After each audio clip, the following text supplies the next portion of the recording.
Welcome to this explainer. We're jumping right in today to architect the exact financial blueprint we need to solve the global water crisis and secure tomorrow's lifeblood. We're looking closely at how market forces, not just policy, can actually create lasting change.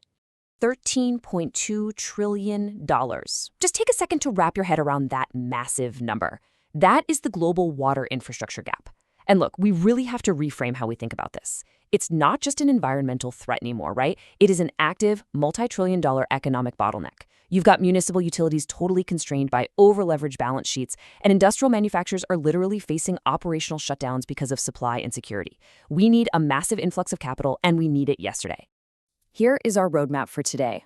1. The water bottleneck. 2. The clean energy blueprint. 3. Water's pre-financialization trap. 4. Kreneon's registry and contract. And 5. Unlocking T-flips in capital. We're going to map the history of wind and solar directly onto the modern water market so we can understand exactly how to channel this massive wave of investment. Section 1. The water bottleneck. In attempting to legislate a solution. We're seeing a truly staggering global legislative response right now. Over in the US, there's the proposed Advancing Water Reuse Act, known as Section 48F, which introduces a historic 30% investment tax credit for commercial and industrial water recycling. And we're seeing similar fiscal incentive packages taking shape across the UK and the European Union too. But here's the reality check. While global tax credits are a fantastic starting point, legislation alone absolutely cannot suddenly mobilize a multi-billion-dollar wave of private institutional investment.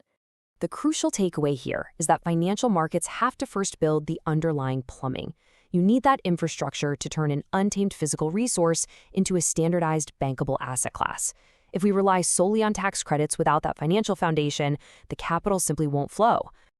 Section 2. The Clean Energy Blueprint, tracing the path from 1978 to a $2.3 trillion market. There's a perfect historical analog for this. Back in 1978, the U.S. passed the Energy Tax Act, which brought us the first clean energy investment tax credit. But amazingly, it sat largely unused for over 30 years. Why? Well, because banks and pension funds simply cannot underwrite project debt based on a physical asset they can't verify. The market was completely stuck. That is, until 2001, when the ERCOT registry in Texas finally unbundled the environmental attributes from the physical grid, creating tradable certificates. Then, fast forward to between 2013 and 2015, Wall Street designed the Virtual Power Purchase Agreement, or VPPA, a standardized cash-settled contract. It was a real game changer. The result was a total capital flood. Once that financial plumbing was finally in place, project financiers, investment banks, and insurers could seamlessly underwrite clean energy. Global annual investment surged from $40 billion in 2004 to a projected $2.3 trillion by 2025. That is the sheer power of unbundling and standardizing an asset. Section 3. Water's pre-financialization trap and the pre-2012 analog. Today, the global water sector is trapped in the exact same pre-financialization era that completely paralyzed renewable energy before 2012. Think about how we manage water right now. We're trying to trade physical rights in these highly fragmented, deeply litigious regional basins. It relies on manual, bespoke bilateral contracts, and there's a total lack of cleared liquid financial instruments. If a major tech company wants to offset their water footprint today to meet a net water positive mandate, they're forced into unscalable, highly risky local contracts that institutional banks simply refuse to underwrite. It's slow, and it's structurally incapable of absorbing institutional capital. Which brings us to this powerful thought. The global water crisis isn't just a challenge to be managed. It is an invitation to be extraordinary. A company called Kreneon recognized this structural bottleneck and fully embraced that mandate. They realized that we don't just need new tech, we desperately need the missing institutional framework for water. Section 4. Kreneon's registry and contract and building the missing plumbing. Their solution relies on two core pillars, and it perfectly mirrors the clean energy blueprint. First up is the registry, which uses at-device verification and edge telemetry to verify production. And second is the contract, which standardizes the cash flows through a cash-settled instrument. By doing this, they are entirely eliminating all of that localized operational complexity. So let's break those down, starting with the registry output, the SWL, or Standardized Water Lot. By solving the verification problem right at the device level, integrating directly with physical meters and atmospheric water harvesting systems, Kreneon mints these SWLs. An SWL represents a verified unit of water stewardship completely unbundled from the physical liquid.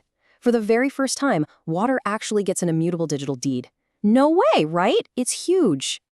Once they're minted, these SWLs are cleared through a VWPA, or Virtual Water Purchase Agreement. This operates exactly like the Clean Energy VPPA. It is a contract for differences. A corporate buyer agrees to a fixed strike price for the SWLs, while the physical water is sold locally. This ensures that every single corporate dollar deployed is backed by real-time, hardware-verified physical outcomes. It guarantees long-term project revenue and gives buyers absolute confidence. Section 5. Unlocking T-flips and capital to mobilize institutional finance. This is the ultimate goal, right here. Using this registry and contract architecture to help insurers and banks construct highly optimized capital stacks. Kreneon's infrastructure specifically enables what's known as the modern T-flip, or transferability flip. Historically, monetizing tax credits was just exceedingly complex. But a T-flip offers a simplified, liquid mechanism for developers to instantly monetize those new 30% Section 48F tax credits by directly selling them to corporate buyers for cash. This is a massive, massive breakthrough for project developers. The T-flip structure is just brilliantly synergistic. The tax equity investor monetizes the depreciation and secures the step-up market value. Meanwhile, the third-party corporate buyer purchases the transferred tax credits for cash at a discount, which offsets their federal tax burden. And because Kreneon's continuous telemetry acts as a bulletproof verification system, corporate buyers can confidently purchase these credits without constantly worrying about looming IRS audits. Furthermore, this same granular continuous edge telemetry data feed does something absolutely magical for the insurance industry. It allows global insurers, folks like Swiss Re or Munich Re, to confidently write performance guarantees. If an extreme weather event or equipment failure causes a project to underperform, the policy covers the debt service. By fundamentally de-risking the project, it pushes the cost of 15-year institutional debt to historic lows.